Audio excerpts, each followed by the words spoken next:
Hare Krishna. So now the question is that many people are bewildered by the illusory potency. They are bewildered in the dualities of this world. But now the question is, who are those people who can actually practice devotional service? Who can actually do bhakti to Lord Sri Krishna? Answer is given here in shloka number 28. Let's discuss that. Esham tvantagatam papam jananam punya karmanam te dvandva moha nirmukta bhajante mam dradha vrataha.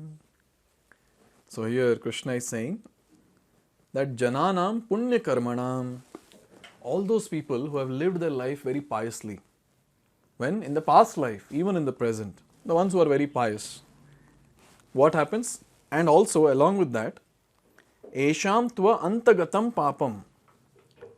So all the sinful activities, whatever they might have done, all that is completely eradicated. They are freed. Te dvandva moha nirmukta. They are freed from dvandva moha also.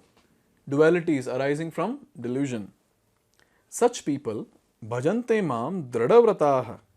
Such people actually engage in the service of Lord Sri Krishna with dridhavrata, with determination. So who are the ones who can actually practice bhakti? The ones who have lived their life in a very pious way, and the ones whose sinful reactions are completely eradicated. Such people are the ones who can actually practice bhakti with determination.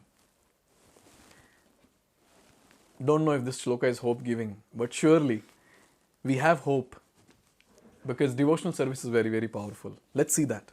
That what hope is there for people like us who have committed sinful activities maybe in the past life, sure shot in this life. So what about them? What is the hope? Let's discuss some points before this. For those who are sinful, atheistic, foolish and deceitful, it is very difficult to transcend the duality of desire and hate. Only those who have passed their lives in practicing the regulative principles of religion, who have acted piously and who have conquered sinful reactions can accept devotional service and gradually rise to pure knowledge of Supreme Personality of Godhead. So whatever sinful activities are done, so what happens is they act as a big block to progress in the path of bhakti. It becomes very difficult for the sadhaka to move ahead because all those sinful reactions will keep popping up and will keep manifesting every now and then. Because of that, progressing in bhakti becomes very difficult, and that person will always dwell in the dualities. So he'll hate something, he'll like something he'll feel that it is bad, something it is good.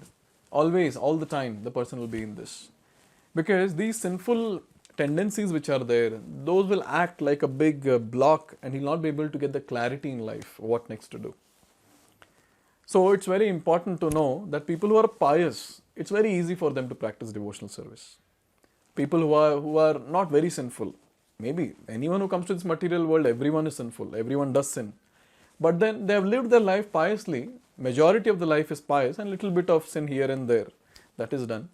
So that also gets eradicated with various activities of devotional service. So here it is given that such people can actually rise to pure knowledge of Supreme Personality of Godhead. Because they have full clarity now. They can easily understand the Supreme Personality of Godhead. Then gradually they can meditate in trance on the Supreme Personality of Godhead. So to meditate, the mind should be free from all sinful tendencies. So such people whose minds are free from sinful tendencies, such people can actually associate with the Lord in meditation. But now there is a hope for people who are completely sinful. Because see, Kali Yuga means sin. Every step without knowing or knowing, sin is committed. Everything around helps the person or triggers the person to commit sin. And that's how many people, before coming to Krishna consciousness, so many sinful activities have been done. So now what is the hope? So we don't belong to pious category then. Maybe a little bit of pious activity here and there. But one thing you have to understand is, it's not the pious activities which will actually help the person to do devotional service. Because even pious credits which are there, those are on the material platform. So these pious activities will actually help the person, these pious credits will help the person to have a favorable circumstance. And with that favorable circumstance, the person can come in association with a pure devotee of Lord Krishna. And a pure devotee of Lord Krishna, he is the game changer. He changes entire thing. So here it is given. This elevation is possible in Krishna consciousness in the association of pure devotees. For in the association of great devotees, one can be delivered from delusion. So as soon as one comes in touch with a pure devotee, doesn't matter how sinful the person is, but by the mercy of pure devotee, automatically the person will get purified, and that devotee who is there, he'll pull that person up to a higher consciousness. And he'll help him to progress on the path of bhakti. So in Krishna consciousness, the mercy of a pure devotee matters a lot.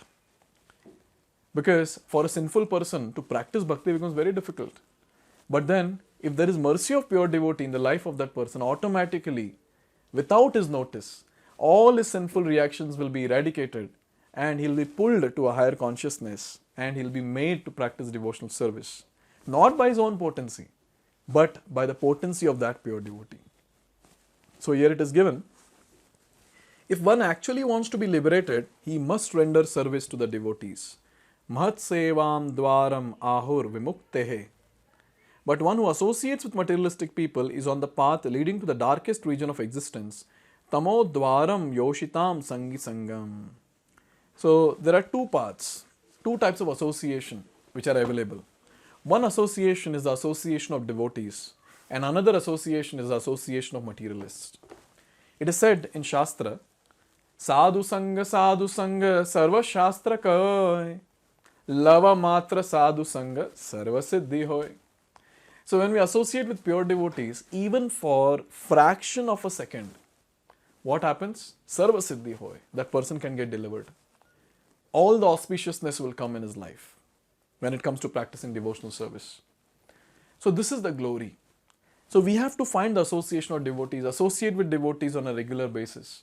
And we have to pray to the Lord for association of pure devotees who have perfected their life, who have attained Krishna. So when by the mercy of devotees, when we get the association of pure devotees, then we'll be able to progress very, very fast. So it's very important to associate with devotees first. Doesn't matter if they are new devotees or if they are on the progressing path or they are perfected devotees. Initially, we have to associate with devotees. And we have to render service to every devotee, whoever that devotee is. And by their mercy, if they are pleased, if they bless, and if Krishna sees that this person is qualified now to associate with a pure devotee, then Krishna will actually pull us and he will give us an opportunity to render service to a pure devotee, Mahat. And when we serve a Mahat, then automatically everything else will manifest. That's what happened with Narada Muni.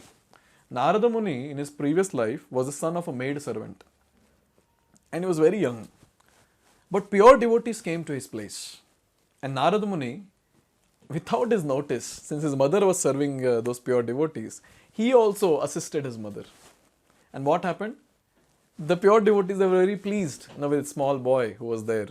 They showered the mercy on this small boy. And when they left, and when his mother also died, he became alone. But then, by the mercy of those pure devotees, Narada Muni had got taste for practicing devotional service. And he intently practiced devotional service in that particular life. And guess what? He became Narada Muni, the pure devotee of Lord Sri Krishna. So this is the important thing, associating with devotees. Come what may, we have to choose the association of devotees. Oh, what if I choose the association of materialist? Nothing. We were already going towards hell. We'll continue going towards hell. Those are the people, the materialists, who always talk about sense gratification, think about sense gratification, plan about sense gratification. Where else they will take us except hell? They will surely be going to hell and they will pull us also. So we have to decide which association I have to choose.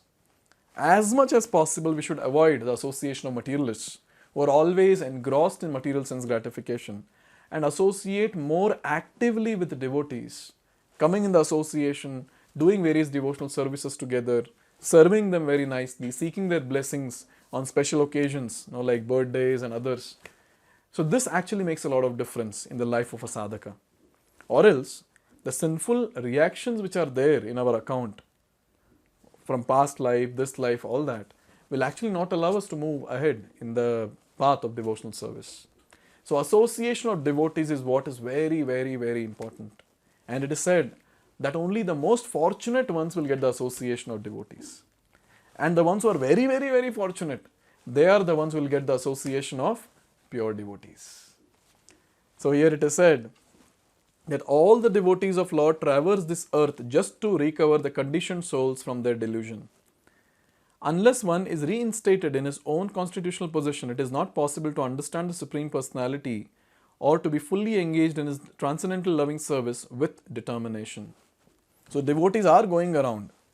It's all about what we are desiring. If we desire for association of devotees, association of pure devotees, what will happen?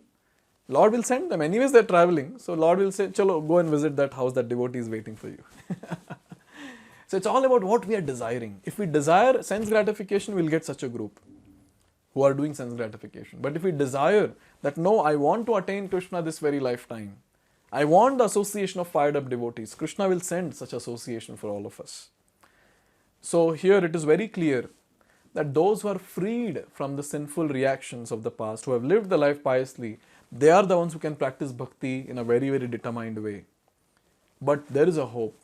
The hope is association of devotees for all those people who have been living their life in a very, very sinful way before coming to Krishna consciousness. So just by association with devotees, by their blessings, by their mercy, we'll be able to progress. And even we will be able to practice bhakti with a great determination. So now Krishna has spoken all these wonderful aspects. Now there is a point that he is making.